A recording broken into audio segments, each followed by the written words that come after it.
செய்யூரில் 800 acre பரப்பளவில் சிப்காட் தொழில் பூங்கா அமைக்கப்படும் என்று முதலமைச்சர் மு.க.ஸ்டாலின் தெரிவித்துள்ளார்.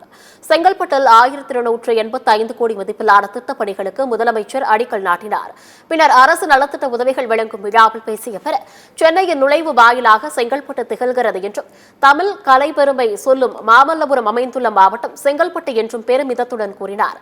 முதலீட்டாளர்களின் முதன் முகவரியாக தமிழ்நாடு விளங்குகிறது என்றும், தமிழ்நாட்டில் தொழில்துறையில் பெண்கள் அதிக அளவில் பணியாற்றுகிறார்கள் எனவும் முதலமைச்சர் ஸ்டாலின் தெரிவித்துள்ளார்.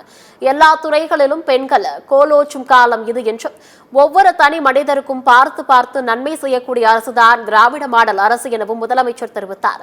செங்கல்பட்டில் 97 கோடியில் புதிய பேருந்து நிலையம் அமைக்கப்பட்டு வருகிறது என்றும், மாமல்லபுரத்தில் 74 கோடி புதிய பேருந்து நிலையம் அமைக்கப்பட்டு வருவதாக கூறிய அவர், செய்யூரில் 800 ஏக்கர் பரப்பளவில் சிப்காட் தொழில் பூங்கா அமைக்கப்படும் என்று தெரிவித்துள்ளார்.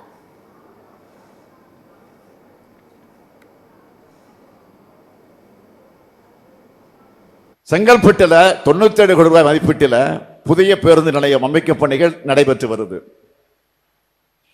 மாமல்லபுரத்தில் 74 கோடி ரூபாய் மதிப்பீட்டில் புதிய பேருந்து நிலையம் அமைக்கக்கூடிய பணி நடைபெற்று வருது.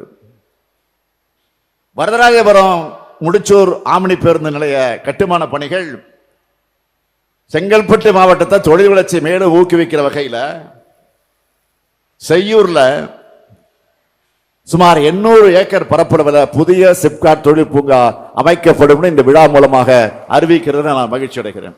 இப்படி துரிதமாக செயல்படுகிற காரணத்தால் தான் இந்தியாவோட 2வது வளர்ந்த பொருளாதார மாநிலமாக தமிழ்நாடு இன்றைக்கு உயர்ந்திருக்கு. வறுமை இல்ல, பட்டினிச்சாவி இல்ல என்ற நிலையில திறமையான வளமான உண்மையான நிர்வாகத்தை நாம் நடத்திட்டு வரோம். சில தடைகள் மட்டும் இல்லைன்னா தமிழ்நாட்டுடைய வளர்ச்சி இன்னும் வேகமா வளர்ந்திருக்கும்.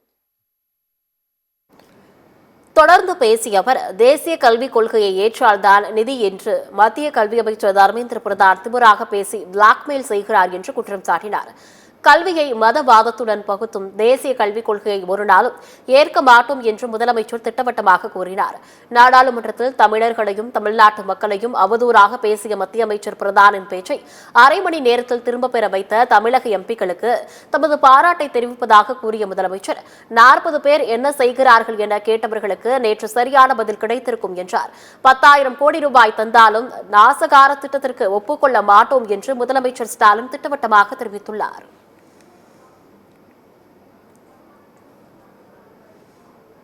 கல்வியை மதவாதத்தோடு புகுத்துறது, கலை அறிவியல் பொறியியல் படிப்புகளுக்கு நீட் மாதிரி நுழைவுத் தேர்வு, கல்வியில ஒன்றிய அரசோட அதிகார குவிப்புக்கு வழிவகுக்குது.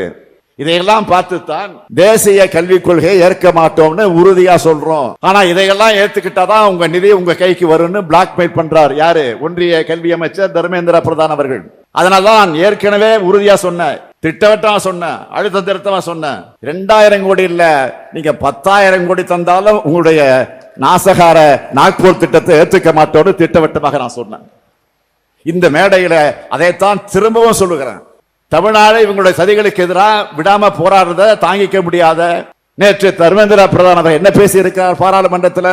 தமிழ்நாட்டை சார்ந்தவங்க நாகரிகம் இல்லாதவங்க, அராஜகவாதிகள்னு நாடாளுமன்றத்தில் நாவடக்கம் இல்லாம பேசி இருக்கிறார். ஆனால் பேசி அரை மணி நேரத்தில் அவர் பேசினதை திரும்ப பெற வச்சிருக்காங்க நம்முடைய தமிழ்நாட்டு எம்பிக்கள். அவங்களுடைய போர்க்குரலுக்கு என்னுடைய வாழ்த்துக்கள். அதிமுக உறுப்பினர்கள் போல பாஜக அரசுக்கு லாலி பாடிக்கிட்டு இல்லாம தமிழ்நாட்டின் உரிமைக்கு யாருக்கும் பயப்படாம போராடும் நிரூபிச்சிருக்கிறாங்க. 40 பேர் போய் என்ன பண்ணாங்கன்னு கேட்டவங்களுக்கு எல்லாம் நேற்று சரியான பதில் கிடைச்சிருக்கு.